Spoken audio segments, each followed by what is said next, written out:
Ticket पाइयो sir? Ticket पाइयो दुईजनाको। दुईजना टिकट पाइयो होइन? अब हामी जाने हो धरहरा चढ्न। ल धरहरा चढ्न कस्तो छ त धरहरा यसो भन्नुहोस् तपाईँ। राम्रो होला भन्ने एकदमै त्यो धेरै राम्रो एक्सपेक्टेसन लिएर गइरहेछौँ। एक्सपेक्टेसन राम्रो हुन्छ होला। पानी लिएर जानु छ है भित्र पर्दैन।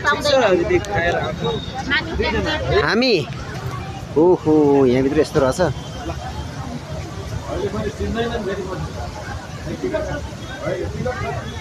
यहाँबाट फेरि यहाँ चेकिङ हुँदो रहेछ। टिकट च्यात्ने नि होला। यहाँ टिकट च्यात्ने हो कि चेकिङ हुने हो के हुने हो यहाँ?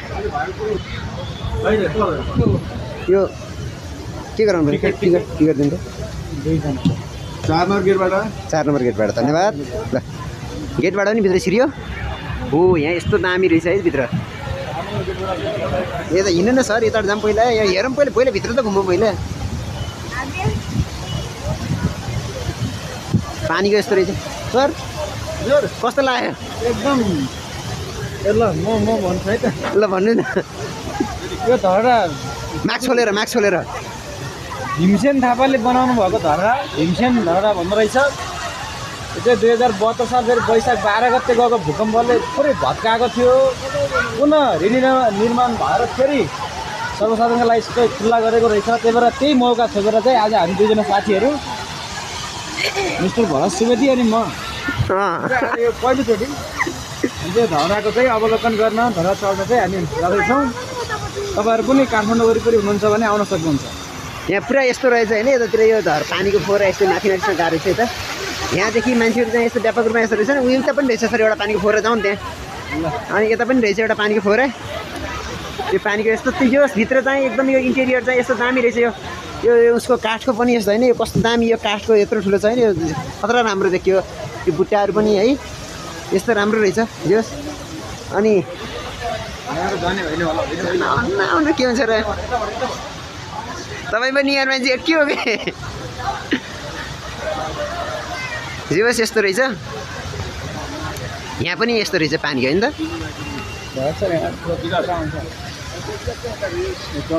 यहाँ यो पानीलाई चाहिँ कसरी निकालिरहेछ यसले भन्ने कुरो हो कि यहाँ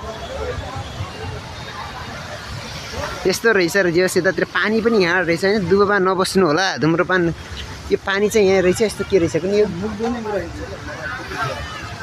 यहाँ पक्नु किन चाहिएको मुख धुने तपाईँलाई?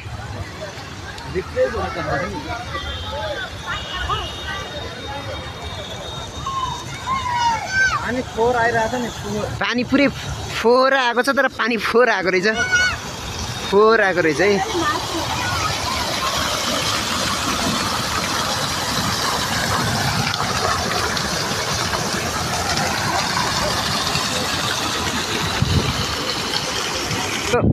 धरहराको एउटा छेउमा चाहिँ यस्तो खालको यो ताल जस्तो चिजहरू बनाएर रहेछ। यहाँ तालै रहेछ तल यो बिचमा चाहिँ।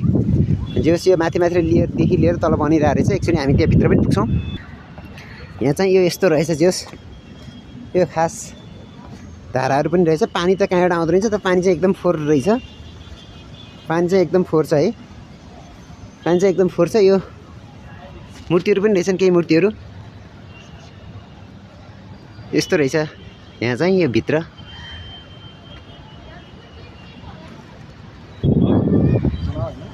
होला गरे बनाइसकेन र भने यो यहाँ सिसाको रहेछ। यो सिसाको खास चाहिँ के रहेछ यहाँभित्र थाहा भएन। सिसाको यहाँभित्र ए लिफ्ट रहेछ यहाँबाट। यो भित्र चाहिँ खास लिफ्ट रहेछ। तर यहाँ प्रवेश निषेध लेखिएको रहेछ तर यो लिफ्ट रहेछ है। भित्र चाहिँ यो लिफ्ट चाहिँ सायद यसको माथि जाने लिफ्ट होला जस्तो लागिरहेछ। यहाँबाट अब सुरु गरौँ। यहाँबाट हामी धरहराभित्र चढ्दैछौँ।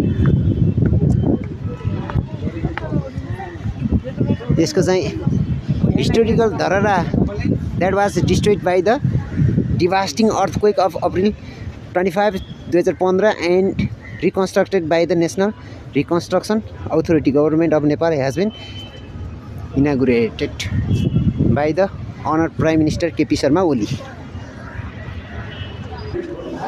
यहाँ भित्र पनि फेरि यताबाट पनि फेरि छुट्टै लाइन रहेछ यो है। यहाँबाट यस माथि जाने लाइन छुट्टै रहेछ। अनि फेरि यतातिरबाट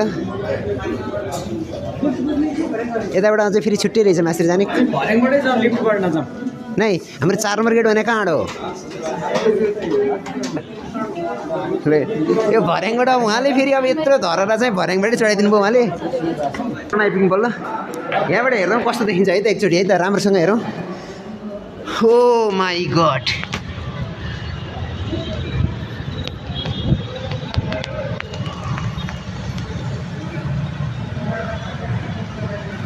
टेन्थ फ्लोर रहेछ यहाँ त धेरै रहेछ नयाँ 9 तले भन्ने थियो तर होइन रहेछ हो त नि 11th फ्लोर पनि आइसक्यो 18 भनेपछि 20 तले भयो क्या 20 तले हुनुभयो ल हेर्नुहोस् न 20 तले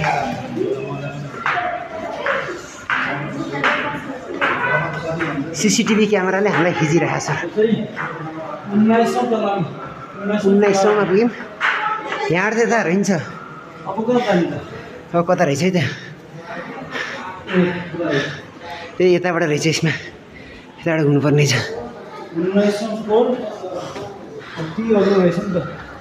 20th फ्लोरमा 20औं तलामा हामी I am very super excited यहाँबाट कस्तो देखिँदो रहेछ भनेर ओ 20th फ्लोर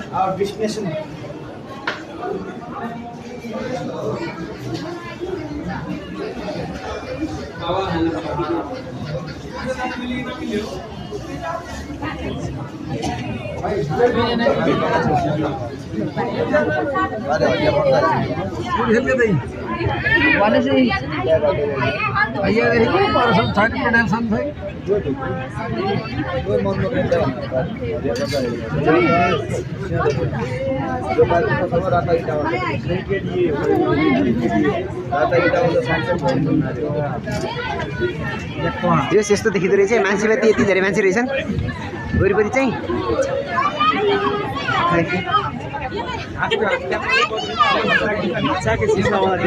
धरहराको टुप्पोमा यति धेरै मान्छे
तीनजना यति नै गर्ने हो हाम्रो भूपेन्द्र सर चाहिँ हराउनु भयो अहिले चाहिँ भूपेन्द्र सर चाहिँ हराउनु भयो कता हराउनु भयो भूपेन्द्र सर हराउनु भयो हाम्रो भूपेन्द्र सर